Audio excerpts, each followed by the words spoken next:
Magandang umaga, Kuya Chris. Tawagin niyo na lang po ako sa pangalang Marie. 28 anyos. Alam ko pong mahirap i-explain itong aking karanasan. Pero gusto ko po sanang ipaalam sa lahat na totoo ang mga aswang at hindi sila basta katang-isip lamang. Gabi yun nang mapagpasyahan namin ng aking mga kaibigan na mag-road trip sa isa sa mga highways ng Cotabato. Nasa kalagitnaan na kami ng isang sangang daan nang bigla na lang magmura ang driver naming si Badong. Anya, nasiraan daw kami ng gulong kaya kailangan palitan muna ito. Kanya-kanyang murahan ng mga tao na kaagad namang pinababa ni Badong para mabilis ang gagawin niyang pagpapalit ng gulong. Buti na lang talaga may reserba kaming dala at mga kagamitang pang-ayos, kaya hindi ko na kailangan pang maghanap kung saan-saan. Masyado pa namang liblibang nahintuan naming pwesto na walang ibang liwanag kundi ang ilaw na nagmumula sa sasakyan. Naupo ako sa gutter ng highway katabi si Gemma at ang sabi niya, dapat daw kasi hindi na kami tumuloy dahil gabi na. Hindi naman daw masama kung manatili muna kami sa bahay kahit ngayon lang. Total, araw-araw na kaming gumagala. Natawa ako at pinagsabihan siyang praning. Sa aming lahat, si Gemma ang nagsisilbing nanay namin. Isa siya sa mga tagasaway ng mga kaibigang pasaway, kaya lahat kami naiirita sa kanya. Ilang saglit lang, sinabi ni Badong na hindi niya kayang ayusin ang sasakyan. Mukhang kailangan daw naming maghanap ng masisilungan. Sumabay pa sa kamalasan ng malakas na ulan. Taranta tuloy kaming nagtakbuhan sa malalagong dahon ng puno ng mangga para pumasilong. Ilang minuto lang ay labis ang pagpapasalamat namin at huminto na ito. Ayon kay Badong, maghahanap lang daw muna kami ng matutuluyang bahay para sa pagpapalipasan namin ng gabi. Masyado kasing delikado kung bibiyahe pa kami. Tapos sa banyaga pang lugar kami napadpad. Habang naglalakad, balisa ako. Napansin kong papunta sa gitna ng kagubatan ang daang tinatalunton namin. Nang makasampa kami sa isang malaking arko, nagtaka ako. Sementado ang lugar na tila ba may baryo sa unahan. Hindi nga ako nagkamali. Nakarating kami sa isang maliit na baryo. Habang naglalakad, napapansin kong may mga matang nakatingin sa amin. Pero kapag tinangka ko namang lumingon ay wala akong nakikita. Nagulat ako nang salubungin kami ng isang matanda. Sabay-sabing taga saan daw kami. Nagkatinginan kaming tatlo ng aking kaibigan. Nakalaunan ay sumagot na din dahil parang mabait naman ang matanda at sadya lang talaga siyang mapagtanong. Ikinuwento namin ang dahilan kung bakit kami nakarating sa kanilang lugar. Ayon naman kay Lola Pasing, ang matandang lumapit sa amin, ay pwede naman daw kaming manatili na muna sa bahay nila. Iminuwestra niya ang kanilang tahanan na nasa malapit lang pala. Pumasok kami sa kanilang bahay. Napansin kong luma na ito. Kulubot parang hindi nalilinisan ng maraming taon. Tinitigan ko si Lola. Mukha naman siyang matino kaya pinili kong maging komportable sa pag-upo sa kawayang papag na nasa kanilang gilid. Inalok kami ni Lola na mahiga sa kwarto na labis naming ikinatuwa. Napakabuti naman ang matanda sa amin, kaya doble-doble ang aming pasasalamat. Kalaunan, dumating ang kanyang asawa at binati din namin ito. Pansin ko, malalim na ang gabi pero gising pa din ang mag-asawa. Para bang baligtad ang oras nila sa paggising at sa pagtulog. na ayon sa matanda ay mas gusto daw talaga nilang magtrabaho sa gabi kasi hindi na mainit at walang kakumpetensya sa bukid. Inalok nila kaming kumain pero umiling lang ako. Nang mapagmasdan ko ang inihahain ng mag-asawa ay natigilan ako. Sa totoo lang ay tila babaligtad ang sikmura ko sa kanilang kinakain. Hindi ko na pinalata baka kasi ay magalit ang mag-asawa. Samantalang sina Badong at Gemma naman ay walang pakialam at sumabay pa sa matatanda para kumain. Ako naman ay umiling na lang at sinabi sa kanila na busog ako at pinagmasdan ko na lang sila na sarap sa pagkaing inihain. Pagkatapos ay payapang natutulog kami ng aking mga kasama sa kwarto.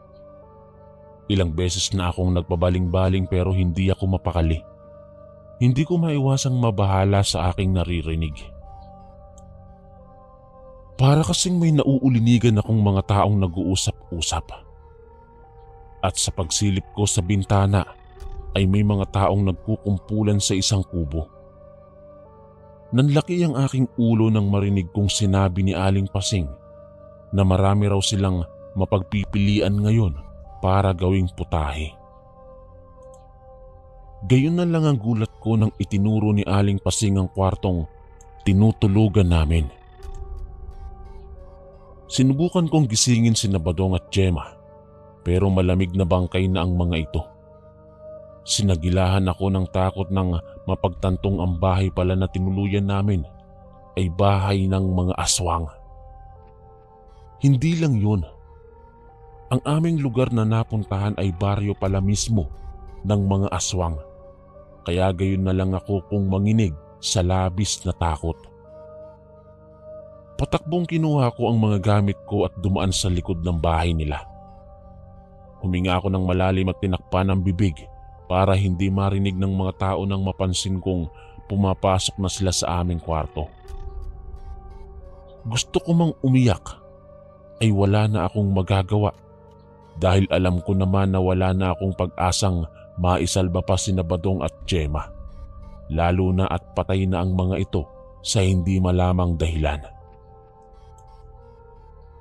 Dahan-dahan akong umalis sa kinaroroonan ko, patakbo sa gubat na dinaanan ko. Madilim at masukal, tanging mga huni ng mga panggabing insekto at kuliglig lang ang maririnig. Mas lalo pa akong kinabahan dahil pasado 2:00 na. Kaya tumingala ako sa bilog na buwan.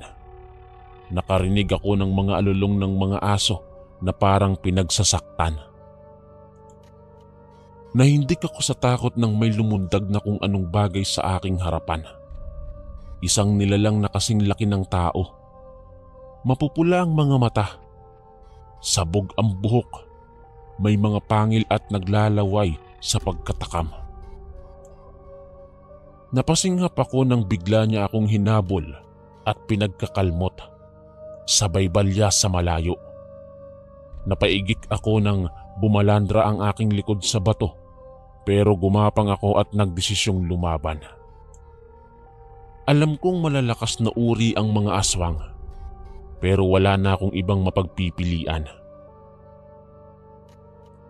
Humalakhak pa ang aswang na tila ba inaasar ako pero hindi ako nagpaapekto.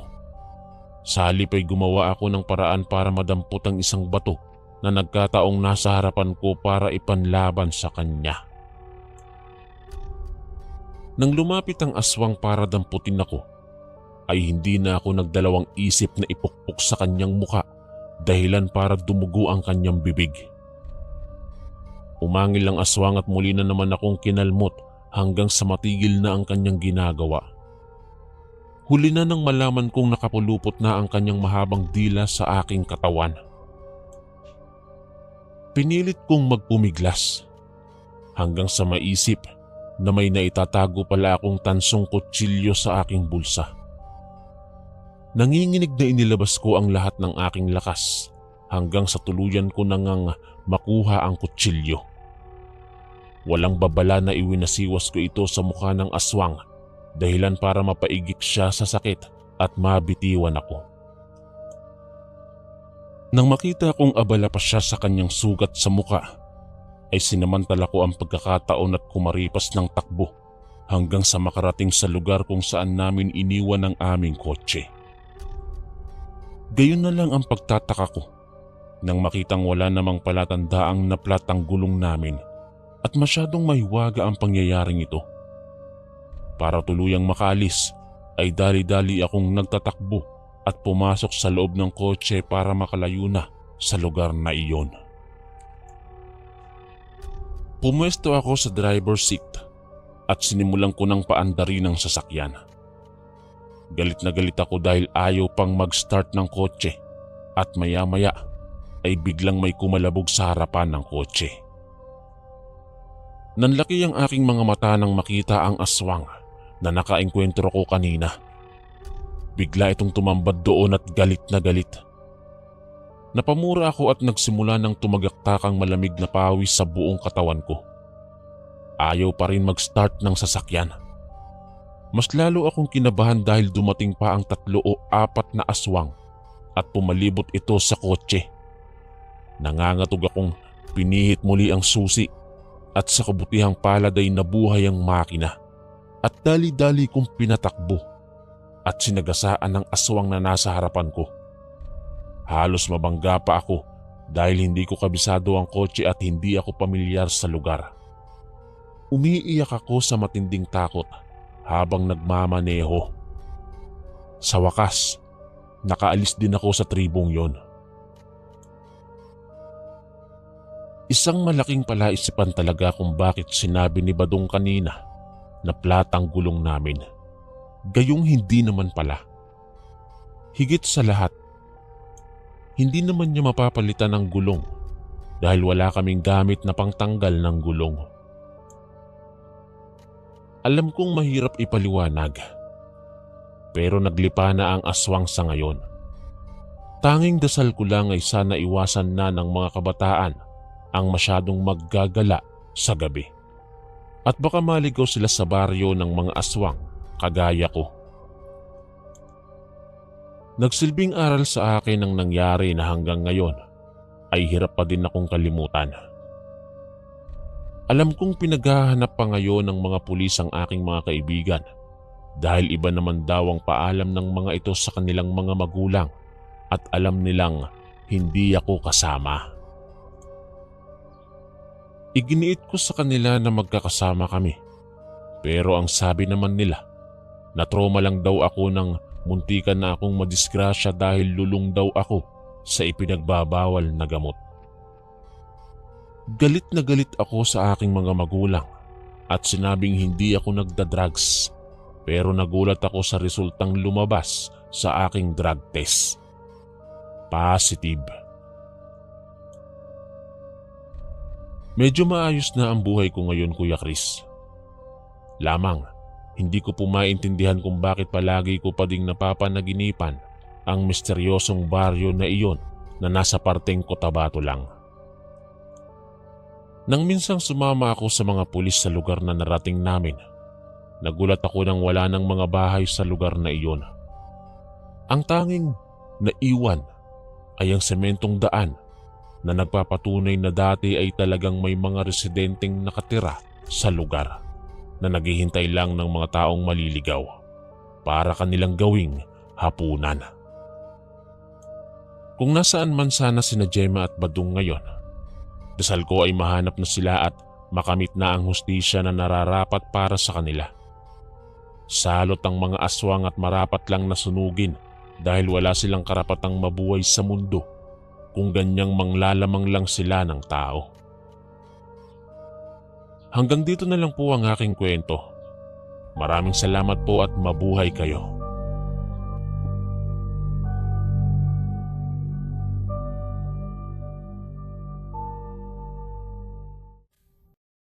Magandang araw, Kuya Chris. Tawagin niyo na lang po ako sa pangalang Elmo.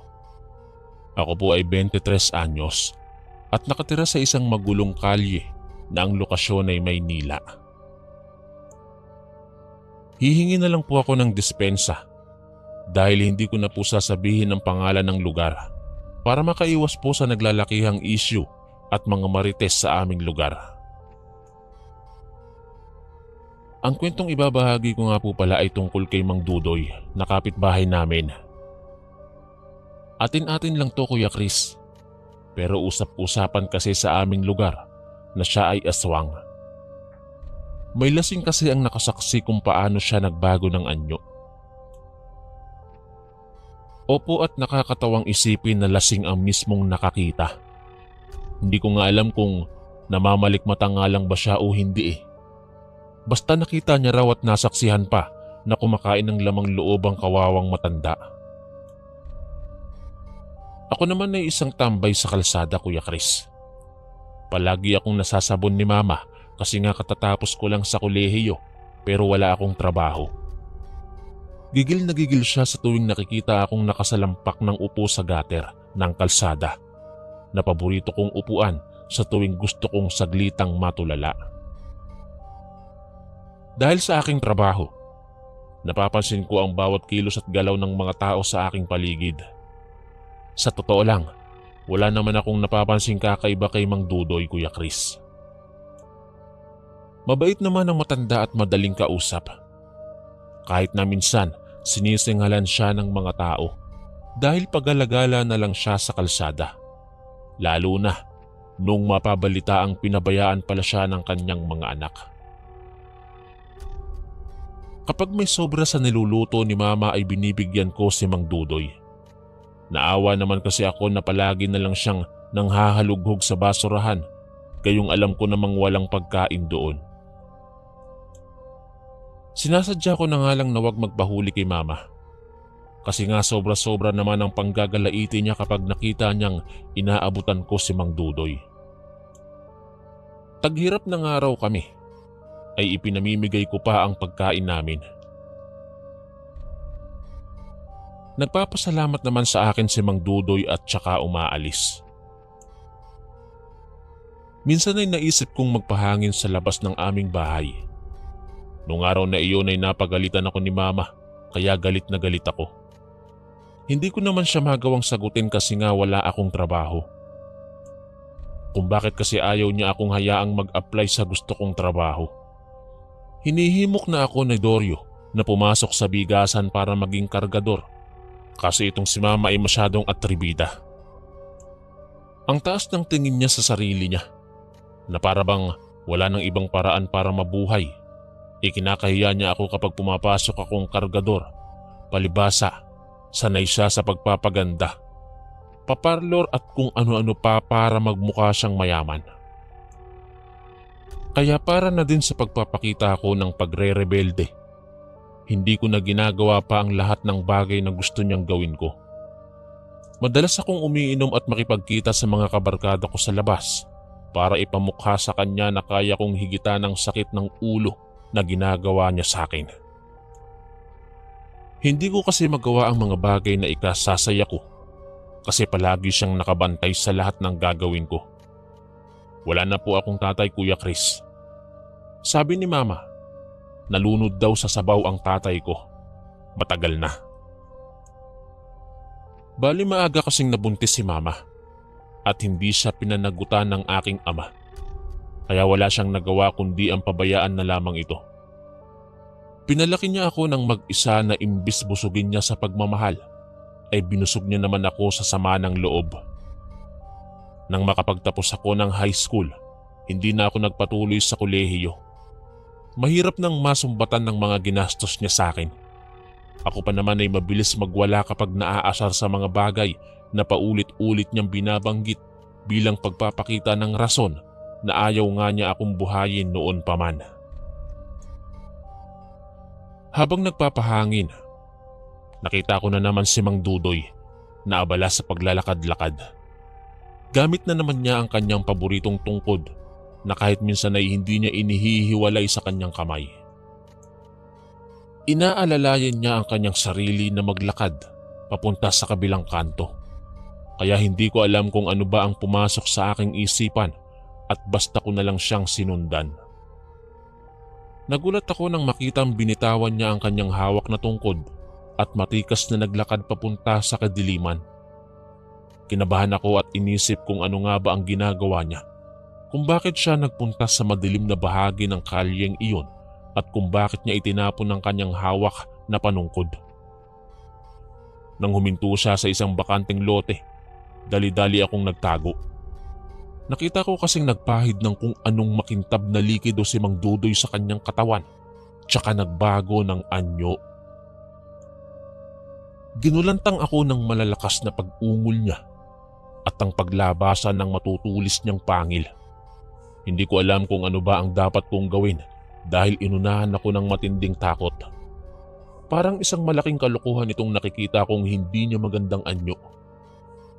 Nanlisik ang mapupulang mata niya at bumangis ang boses. Parang hindi na siya ang tahimik na si Mang Dudoy na palagi kong nakakausap. Mas mabangis pa siya sa nilalang at tila ba wala ng bahid ng pagiging tao sa kanyang pagkatao. Nang makita ko siyang ikinampay ang kanyang mga pakpak, ay alam kong papunta na siya sa lugar na tanging siya lang ang nakakaalam.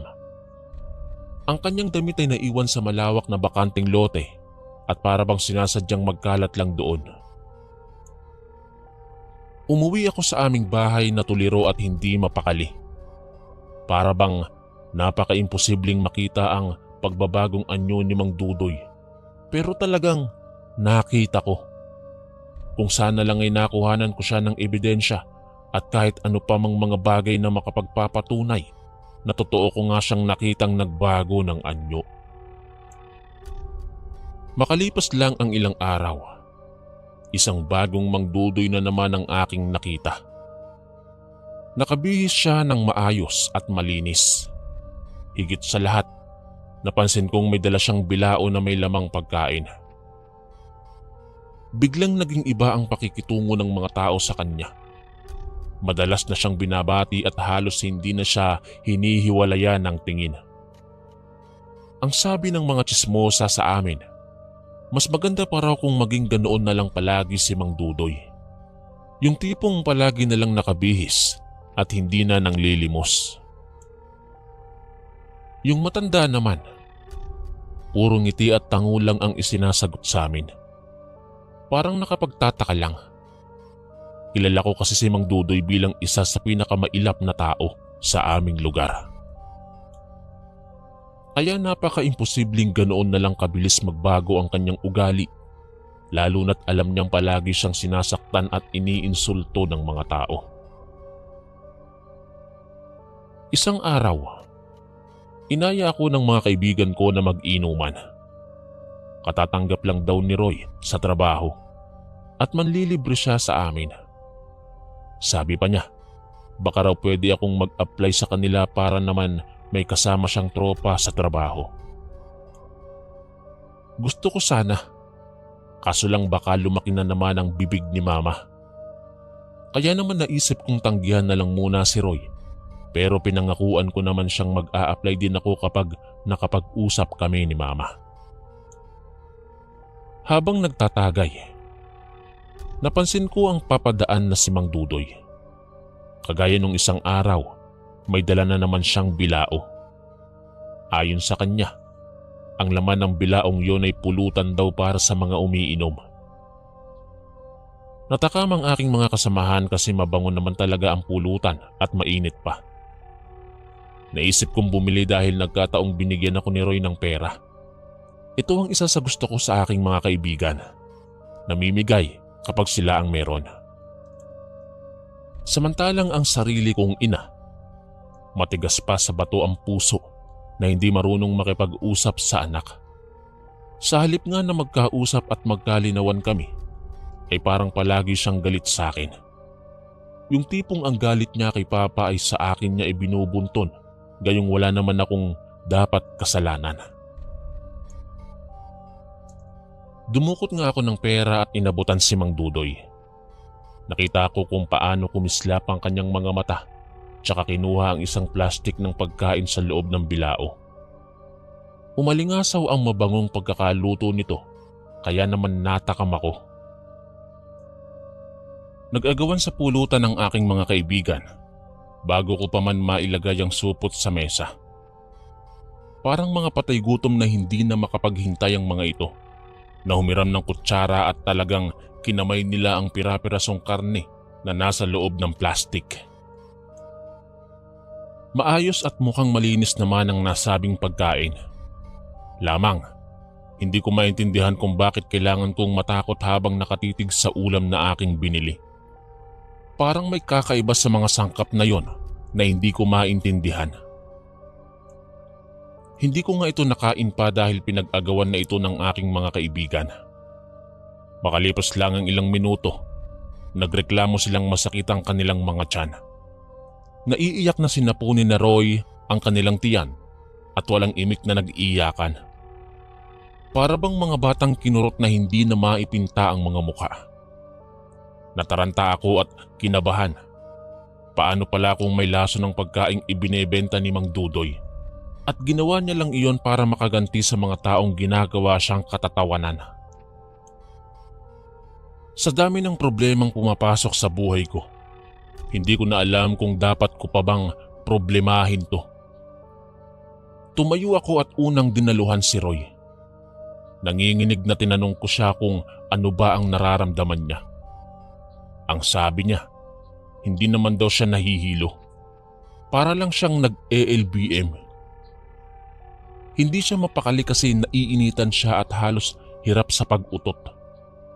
Idagdag pang para daw sumasakit ang kanyang ngipin at mga gilagid kaya mas lalo akong nag-alala. Dinala ko si Roy sa aming bahay. Alam ko naman na hindi magagalit sa kanya si Mama kasi inaanak niya naman ang lalaki. Mas anak pa nga ang turing ni Mama kay Roy kaysa sa akin. Kaya naman hindi ako nagdalawang isip na tulungan ng aking kaibigan. Pagdating sa bahay, pinainom ko siya ng maligamgam na tubig na may asin. Bigla raw nawala ang sakit ng kanyang ngipin at ang sabi pa ni Roy, parang maglalabasan ng kanyang mga ngipin sa gilagid kanina. Kaya siya nataranta. Tumawa ako at sinabi sa kanyang akala ko mamamatay na siya. Sinuntok ako ni Roy sabay sabing bakit daw ba ako bumili doon sa matanda? Kalat na nga raw ang usap-usapang aswang nga ito. Hindi ako nakasagot pero nagsuwestiyon ako sa kanya na magpahinga na muna at magpapahangin lang ako. Lumabas ako sa 10 oras ng gabi at hinayaang mahiga si Roy sa aking kama. Hirap ako sa paglimot sa ginawa ni Mang Dudoy. Pero para talaga matuklasan ng ginawa niya ay sinundan ko siya nang makita ko siya ulit sa isang kanto. Naglalakad na naman siya nang wala sa sarili. Hindi ako nagpahalata na susundan ko siya. Basta nanatili ako sa kalsada hanggang sa makarating kami ulit sa bakanting lote. Doon nakita ko na naman siyang nagbago ng anyo.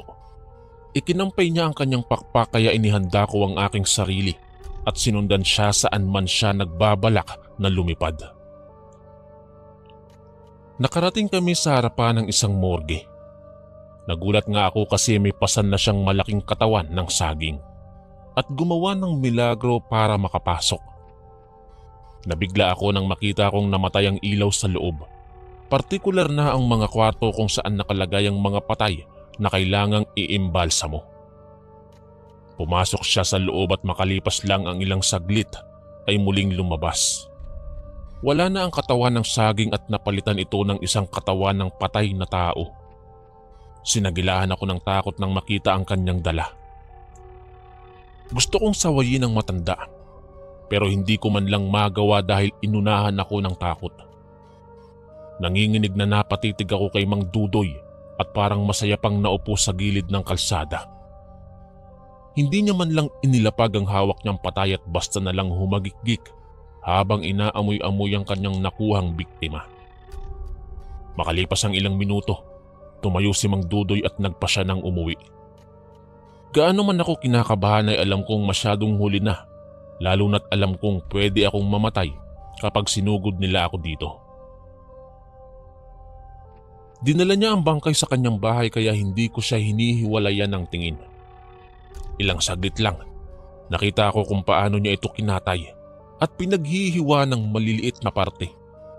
Kaya mas nandiri ako sa aking nasaksihan. Nakita ko kung paanong nilantakan ni Mang Dudoy ang lamang loob ng kawawang bangkay. Kaya hindi ako nakapagtiis at basta ko na lang naisuka ang lahat ng laman ng aking tiyan. Nang mapansin niya yata na may taong nagmamatsyag sa kanya, ay dali-dali akong tumakbo at hindi na tinangkapang bumalik sa kanyang bahay. Aswang si Mang Dudoy at alam kong karne ng tao ang ginawa niyang pulutan. Habang pauwi ako ay hindi ko pa rin mapigilan na mapaduwal. Ang kinain ng mga kainuman ko kanina ay tiyak kong mga parte ng tao yon. Pagdating ko sa bahay ay sinabi ko ang lahat kay Roy. Maging siya ay nagulat at nag-alala. Narinig naman ng aking ina ang aming pinag-uusapan kung kaya't hindi na siya nag-aksaya ng panahon at dinala niya si Roy sa kilalang albularyo. Hindi nagtagal ay nalunasan at naagapan si Roy ng albularyo. Magmula nang mangyari yon, Kuya Chris, ay doon pa lang kami nagkaroon ng pagkakataon upang mag-usap kami ng aking ina. Inilabas ko ang lahat ng aking sama ng loob sa kanya at maging siya ay humingi din ng pag-unawa. Doon na kami nagkaintindihan ng aking ina. Sadyang ganun talaga maglaro ang tadhana. Kinailangan ko pang makasaksi ng isang kababalaghan para lang maayos ko ang gusto ko sa buhay.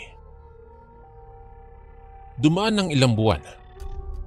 Natagpuan na lang napatay na si Mang Dudoy doon sa bakanting lote. May mga nakatusok na sibat sa katawan nito. Hindi ko na po nalaman kung ano ang nangyari sa kanya. Ngunit nagkaroon na ako ng kapayapaan dahil alam kong patay na ang aswang. Isang karanasan ang hindi ko po malilimutan nang minsang nakabili kami ng pulutan sa isang katulad niyang aswang. Hanggang dito na lang po ang aking kwento at maraming salamat po. Lubos na gumagalang, Elmo.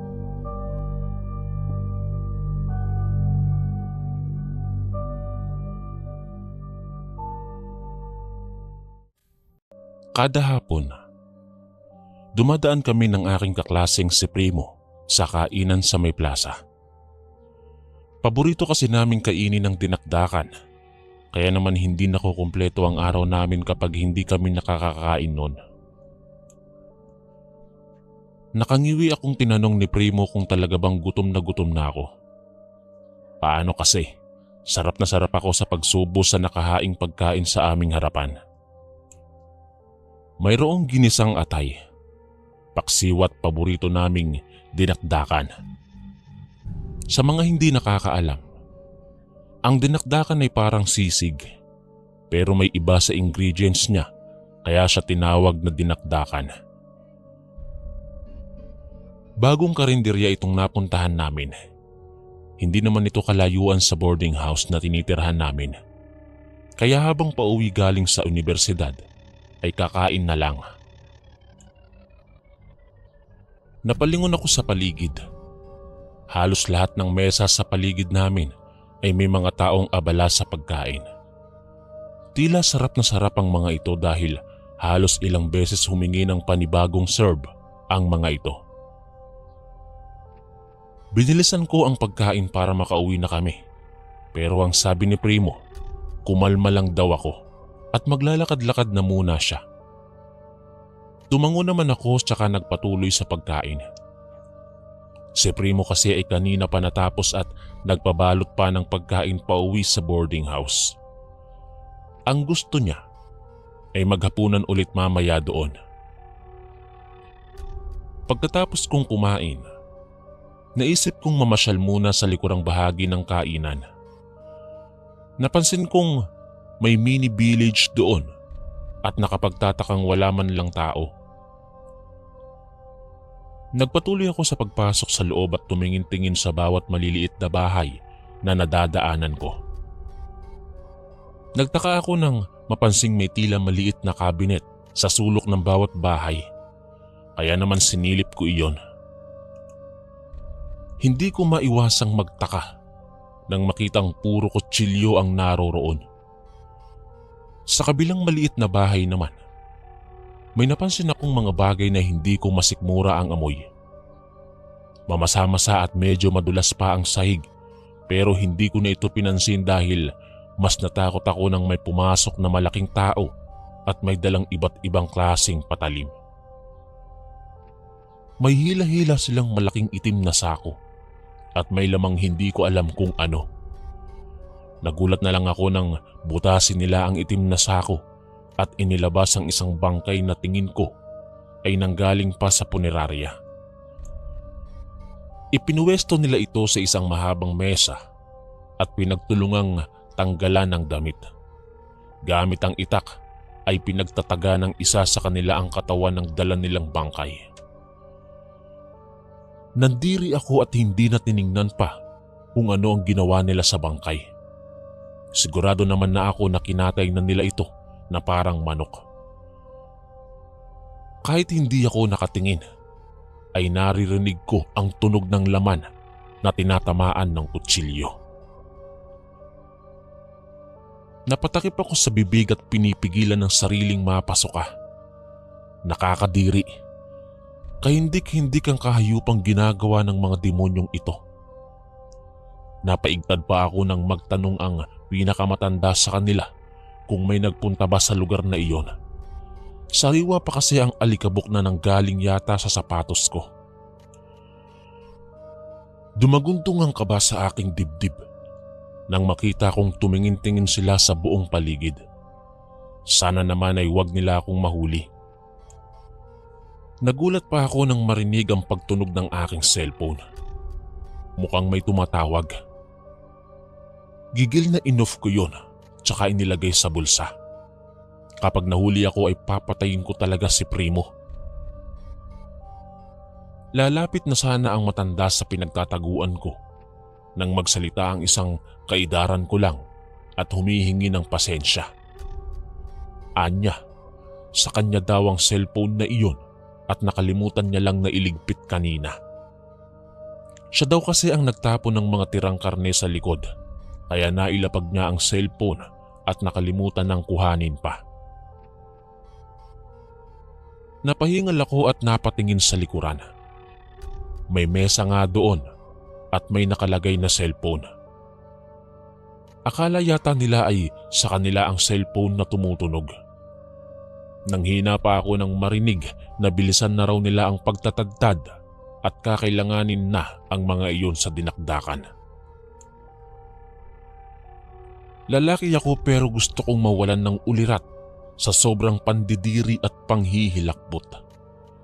Tila lahat ng nasa sikmura ko ay gustong magsilabasan lahat. Tigbi-tigbi na ang aking pawis sa matinding pagpipigil sa sarili. Kailan ba aalis ang mga taong ito para makalabas na ako? Hindi nagtagal. May narinig naman akong boses babae na nagtungo sa pinagkakatayan nila at sinabing pakibilisan na raw ang mga sangkap dahil marami na ang naghahanap ng dinakdakan. Kinulang daw sila sa putahe kaya naman kailangan nilang magluto pa ng marami. Nakita ko ang nagkalat na karne sa mesa. Hindi ko alam kung ano ang nangyari at basta na lang itong naging karne ng baboy. Ilang beses kong kinusot ang aking mga mata pero yun talaga ang aking nakikita. Hindi ako maaaring magkamali. Pero paano ito naging karne ng baboy? Hindi na ako nakagalaw pa nang muling pumasok sa loob ang mga kalalakihan at binuhat na ang mga tinarabaho nilang karne ng bangkay. Isa-isa na itong niluto sa nararapat na putahe at ako naman ay tila pinaliliguan na ng pawis. Pakiramdam ko, mawawalan ako ng ulirat sa aking natuklasan. Ang dinakdakan, bangkay pala ng tao ang pangunahing sangkap. Naulinigan ko ang pagkukumahog ng mga kalalakihan at inilagay na sa magkakahiwalay na balde ang mga tinadtad na laman at lamang loob ng kawawang bangkay bago binuhat ang mga iyon at nagsialisan. Isa sa mga binatilyo ang nag-alok na siya na raw ang maglilinis sa nasabing pinagkatayan. Kaya naman naging alerto na ako. Kung kailangan kong hampasin ang kanyang ulo para makaalis ay gagawin ko. Dahil baka mamaya ay ako pa ang katay nila at wala na akong magagawa doon. Nagulat pa ang lalaki at akmang sisigaw nang sumilip ako mula sa kanyang kinaroroonan. Pero hindi na niya ito nagawa pa dahil hinampas ko agad siya ng kahoy na nagkataon namang naroon sa gilid ko. Bumagsak ng walang malay ang lalaki at nagmamadali na ako sa paglabas. Para hindi ako mahuli, napagpasyahan kong sa kabilang labasan naman dumaan. Walang ingay akong naglakad at sinikap na hindi matapakan ng putik na nagkalat para wag mag-iwan ng bakas. Wala akong pinagsabihan tungkol sa nakita ko dahil hindi ako sigurado kung namamalikmata lang ba ako o hindi. Ang alam ko lang, hindi maganda ang operasyon ng mga tao sa karinderyang yon na naghahain ng dinakdakan. Maski kay Primo ay hindi ko ikinuwento ang bagay na yon sa takot na baka mapahamak kami. Hindi na basta kung anong bagay lang ang natuklasan ko at posible akong habulin ng mga aswang kung sakali mang malaman nilang pinakalat ko ang kanilang sekreto. Nakita pa naman ako ng binatilyong hinampas ko ng 2x2 sa ulo at malamang pinaghahanap na ako sa nasabing lugar. Si Primo ay nagtataka kung bakit sinasadya kong lumihis ng daan tuwing uwian. Marami naman kasing shortcut pauwi sa boarding house. Medyo natatakot lang ako sa isiping aabangan nila ako sa kalsada tsaka kakatayin kagaya ng ginawa niya doon sa kawawang bangkay. Mabuti na lang, napakalma ko na ang aking sarili at kinalimutan na ang bagay na yon. Ngunit isang araw, umuwi si Primo na may dalang ulam. Pilit niyang makipagsalo sa akin. Gusto kong sumuka at matakot kung ano ba ang posible niyang ipapakain sa akin. Kaya napangiwi ako nang makitang inihahain na naman niya ang dinakdakan. Walang sabi-sabing sumandok siya sa kutsara at isinubo. Para bang tinatakam pa niya ako pero hindi ko talaga kayang patulan ang gusto niyang gawin. Ayaw ko talagang kainin ng pagkaing inaalok niya. Alam ko kung ano ang sangkap ng pagkaing inihahalo sa pagkaing iyon, kaya natatakot akong masulyapan man lang kahit na ang kapirasong karne nun. Hindi ko maiwasang manginig habang iniisip kung kaninong bangkay na naman ang niluto ng mga taong nasa karinderya at inihalo sa bawat putahe nila. Naisip ko ang sinabi sa akin ng aking nanay nung bata pa ako. Ang sabi niya, kapag daw may kakaiba sa pagkaing natatanggap ko, ay kaya kong malaman ang tunay nitong itsura kung pipigaan ko lang ng kalamansi. Tumayo ako at tinungo ang ref. Mabuti na lang at marami akong nakitang kalamansi sa loob, kaya kumuha ako noon at sinabi kay Primo na gusto kong pigaan ng kalamansi ang aking pagkain. Nagpasalamat pa ako sa pagbili niya at pinigaan ng katas ng kalamansi ang dinakdakan. Nagulat ako nang mamilog ang mga mata ni Primo nang makita niyang nagbago ang itsura ng pagkain sa loob ng plato ko. Tiningnan ko din ito at gayon na lang ang pagkagulat ko nang makita kong naging karne ito ng tao. Nalaman kong karne ng tao iyon dahil sa tenga na nandoon sa plato ko. Nilalangaw pa ang nasabing pagkain at inuuod, kaya gayon na lang ang aking pagkasindak at halos mahimatay ako sa labis na pandidiri. Nagkatinginan kami ni Primo sabay nagsuka ng nagsuka. Halos hindi ako makahinga sa mga nakita kong nakadidiring bagay sa loob ng plato ko. Hindi nakatapos sa kinakain niya si Primo. Nagbanta siyang magrereklamo pero sinabi ko sa kanya na huwag na. Lalo na't hindi namin kayang kalabanin ng mga aswang. Isa pa, ay masyadong delikado. Nag-alala si Primo dahil sa kanyang mga nakain. Maski ako ay naiisip din iyon dahil nakakain din ako nito at maaaring maging aswang din kami. Nag-isip kami ng mabuti ni Primo kung ano ang dapat naming gawin. Napagpasyahan naming sumangguni sa isang albularyo. Ngunit wala namang albularyo doon sa lugar namin. Kung kaya't napagpasyahan naming lumuwas sa aming baryo upang doon na magpagamot. Kinabukasan, gulat na gulat ang aking mga magulang sa aking biglaang pagluwas sa aming baryo. Agad kong ikinuwento ang mga pangyayari kung kaya't hindi na nagsayang pa ng oras ang aking ama at dinala kami sa kilalang albularyo. Ayon sa albularyo, ay wala naman daw balak na yang gawin kami ng nasabing karinderya, kung kaya't hindi kami nahawa sa pagkaaswang nila. Ngunit may pinainom pa rin sa aming dalawa ng isang napakapait na tubig. Ito daw ay pangontra para doon sa mga nakain namin na dinakdakan. Sa sobrang takot at kaba ko, Kuya Chris, ay hindi na ako muling bumalik pa sa universidad. Sa takot na baka mabiktima ako ng mga aswang na yon, sa kadahilan ng may nakakita sa kanila ng mukha ko. Maski si Primo ay tumigil din sa pag-aaral. Ngayong 50 anyos na ako, ay wala namang nangyaring masama sa buhay ko. Ngunit hindi ko pa rin talaga malimutan ang karanasang iyon, Kuya Chris, nang minsang ako'y nakakain ng kakaiba ng karne sa dinakdakan. Hanggang dito na lang po ang aking kwento. Maraming salamat po and God bless.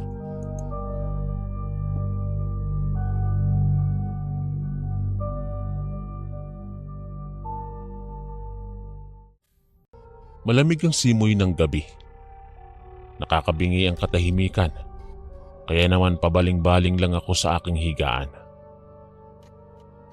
Ewan ko ba, pangatlong gabi ko nang nararamdaman ito. Yung tipong balisa ako at hindi mapakali. Ang madalas na nangyayari, bumabangon ako para magtungo sa kusina at uminom ng tubig.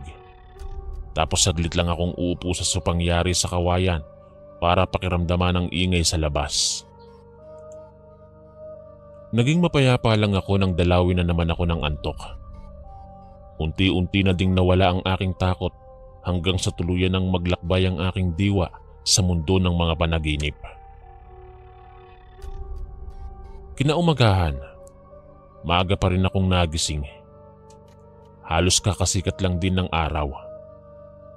Medyo bata pa ang liwanag kaya naman pupungas-pungas akong bumangon tsaka nagtungo sa kusina. Inaantok pang isinalang ko ang takore. Nang makita kong maayos na ang pagkakapatong noon sa stove, ay lumabas ako ng bahay para bumili ng mainit na pandesal sa tapat. Maraming tao roon nang dumating ako. Halos hindi sila maawat sa pag-uusap. Ayon sa aking nasagap na balita, may biktima na naman ng mabangis na gumagalang aswang sa aming lugar. Kinabahan na naman ako nang maalala ang nangyari kagabi. Yung may likha ng ingay sa labas ng pinto, aswang nga ba ang may gawa nun?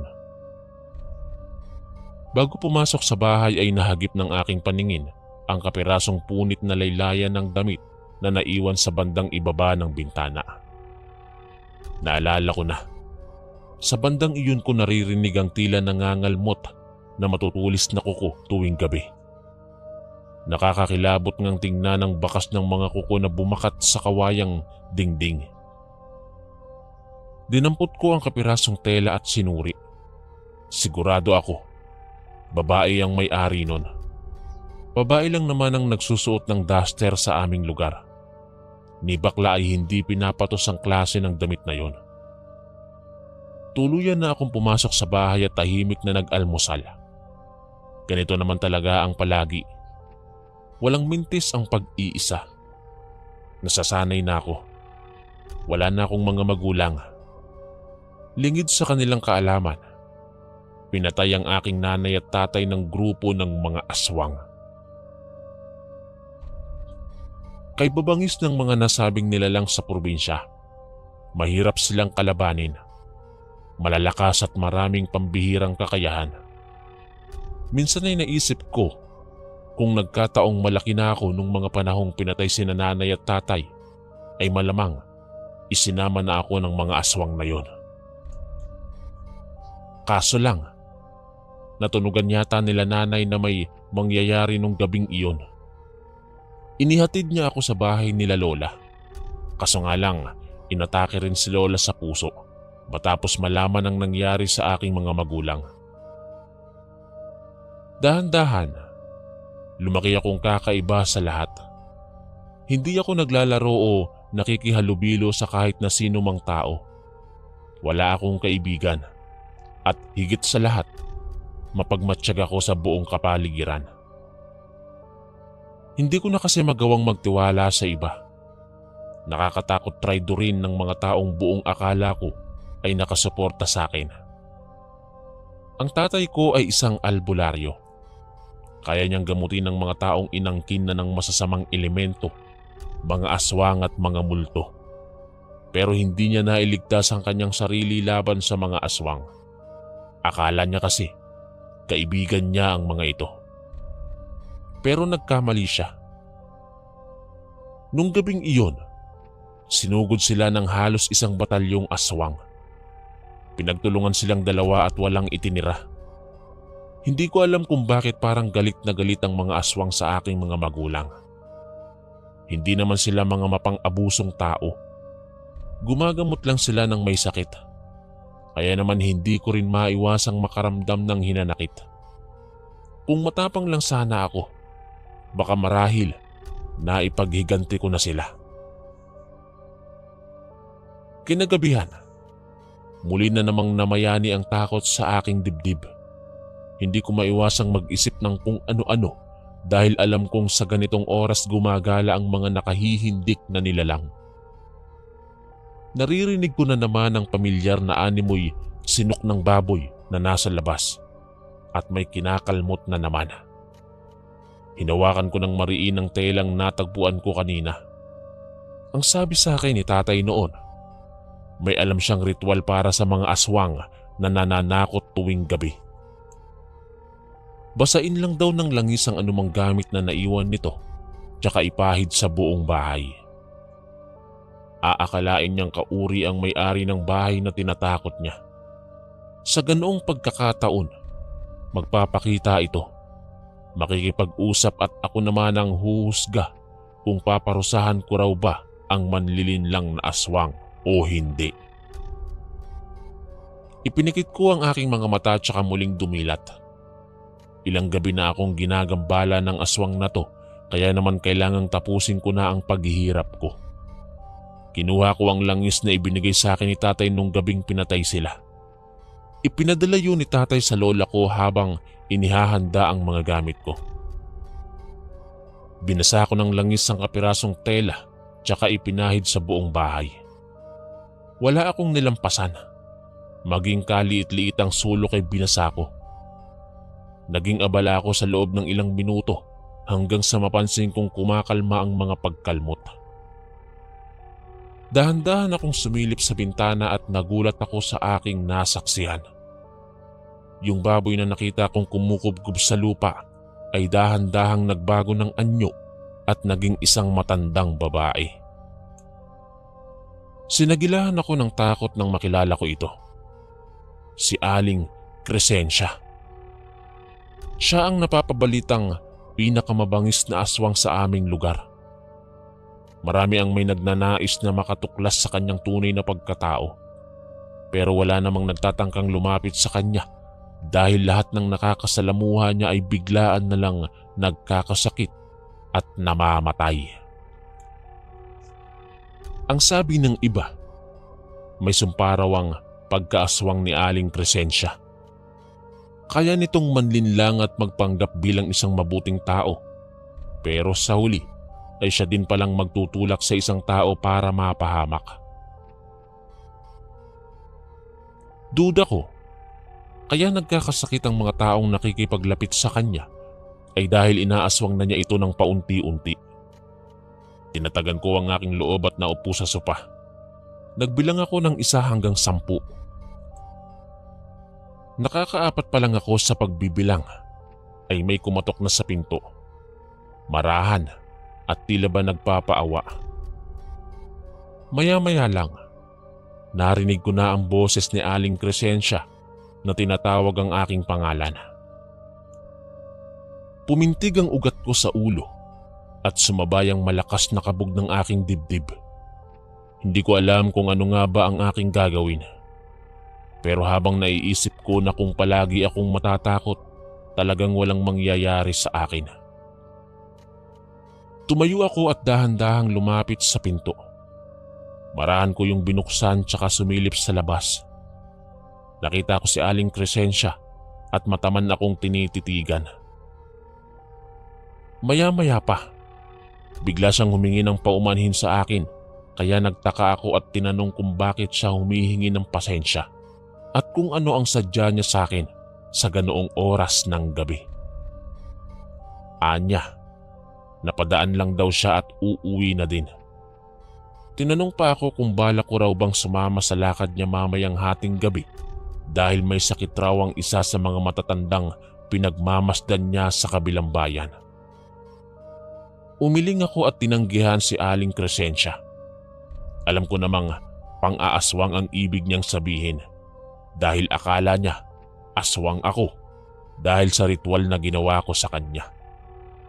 Ginitian ko na lang siya at sinabihang may sarili akong lakad at wala akong balak na magsama ng kahit sino. Nginitian niya lang ako sabay alis na lang, kaya nagmamadali kong isinara ang pinto. Hindi niya lang alam na halos mamatay ako sa takot dahil sa aking pakikipag-usap sa kanya. Nagulat ako nang makarinig ng ingay ng tila bapakpak na ikinakampay. Nagmamadali akong sumilip sa labas at nagimbal nang makitang may pinapahid siya sa kanyang buong katawan, si Aling Crescencia. Napasingap ako nang paunti-unti siyang nagbabago ng anyo hanggang sa magpalit anyo siya bilang isang aswang. Pinagpawisan ako ng malamig. Hindi ko lubos akalaing makakakita ako ng aswang sa tunay na buhay. Nanginig ako at pinaglaro ang aking imahinasyon. Marahil kagaya ni Aling Crescencia, ang aswang na bumiktima sa aking mga magulang. Nagsilbi itong babala sa akin na hindi lahat ng aswang ay mapagkakatiwalaan. Minsan, kailangan din natin silang linlangin para layuan nila tayo at katakutan. Siguro'y hindi na niya ako guguluhin, pero hanggang kailan nga ba? Tuwing gabi bago matulog, nagiging abala ako sa paggawa ng ritual na nakagawian ko. Siyempre hindi ako magpapatalo kay Aling Crescencia o sa kahit na sinong aswang na nagbabalak na takutin ako para biktimahin kagaya ng mga ginagawa nila sa iba. Ito na lang ang magagawa ko para maprotektahan ang sarili ko laban sa mga nilalang na likha ng dilim. Mula kasi nang mapagkamalan din akong aswang ni Aling Crescencia dahil sa pinapahid ko sa dingding, bigla siyang nagkasakit at naratay sa kama. Ipinagtanong ko kung saan ito nakatira. Ito na siguro yung pagkakataong hinihintay ko upang maningil at para matahimik na ang kaluluwa ng aking mga magulang. Nung matuntun ko ang bahay ni Aling Crescencia, kumakabog ang dibdib ko. Hindi ko alam kung itutuloy ko ba ang plano ko o hindi. Mas nanaig pa rin ang galit sa puso ko kaysa takot.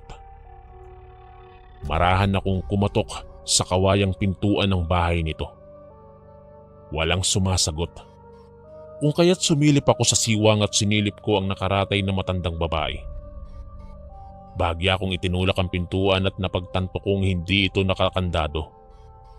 Kung kaya't pumasok ako sa bahay nito. Tumambad sa aking harapan ang isang nanghihinang Aling Crescencia.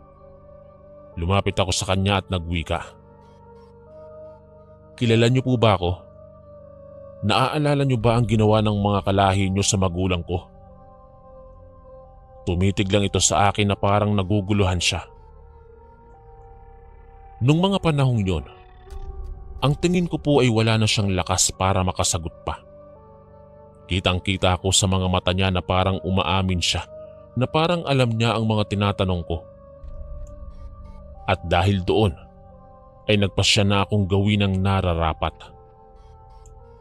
Dinukot ko mula sa aking bagang isang supot ng asin at kitang-kita ko ang pagkagimbal niya sa hawak-hawak ko. Dahan-dahan kong pinunit ang plastik at unti-unti kong isinaboy sa buong katawan niya. Nanghihina man ito ay nakuha pa nitong mangisay at sumigaw. Ngunit walang boses na lumalabas sa kanyang bibig. Napaatras ako nung nakita ng nagbabago ang balat niya. Tila naaagnas ito at parang nabubulok. Maya-maya, naramdaman kong tumutulo na lang ang luha mula sa aking mga mata. Nabigyan ko na ng katarungan ng aking mga magulang. Patay na ang aswang. Payapa akong lumabas sa bahay nito at nung makalayo ako ay muli akong lumingon. At gulat na gulat ako nang makitang lumiliyab na ang bahay ng matandang aswang. Hindi ako ang may gawa nun. Hindi ko alam kung papaano. Sa katunayan niyan, marami ang natuwa ng mamatay ang matanda.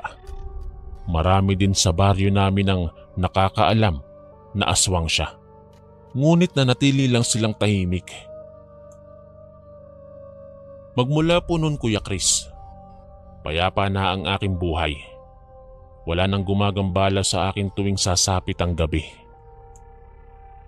Magpahanggang sa ngayon, ay hindi po talaga ako makapaniwala sa mga pangyayari sa aking buhay. Sa kasalukuyan, mag-isa pa rin ako hanggang ngayon dito sa Bicol at hindi na nag-asawa pa.